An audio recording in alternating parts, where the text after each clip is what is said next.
My English learners and my DES students are both underperforming what my general ed students are, but these numbers aren't nearly as low as they used to be. So that's also an improvement. We just have to keep doing what we've been doing and help bridge that even more.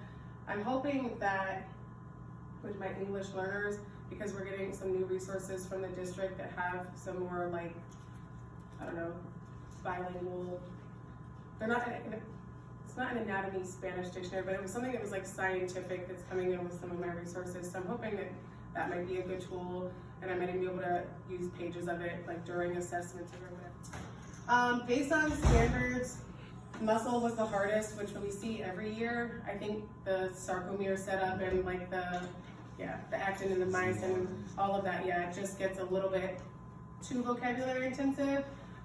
This year, the models that we made helped make that not as bad as the year before, but we've got to continue to figure out ways.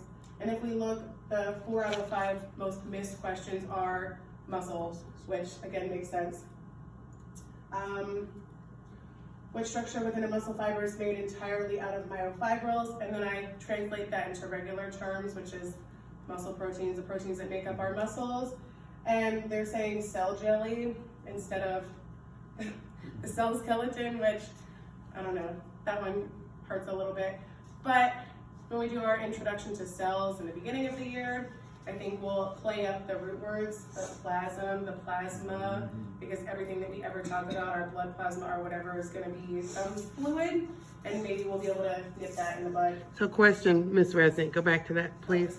So are you saying that you believe that a lack of knowledge about the root words is why students may have missed that question and missed it so frequently? What are the reasons or your thoughts about maybe the root cause of this question being missed so frequently by students?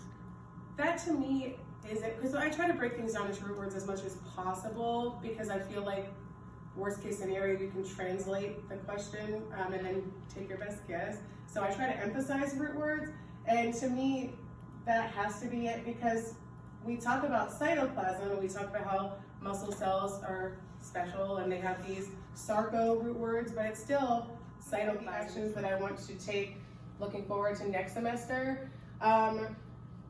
The creation of an actual sarcomere model that allows them to move the zetas closer together and see how the actin and myosin slide past each other and like physically manipulate my little sarcomere unit, I think is gonna help them conceptualize better, and hopefully it'll help even with the basic cytoskeleton, because that's what we're looking at, like the close-up of that.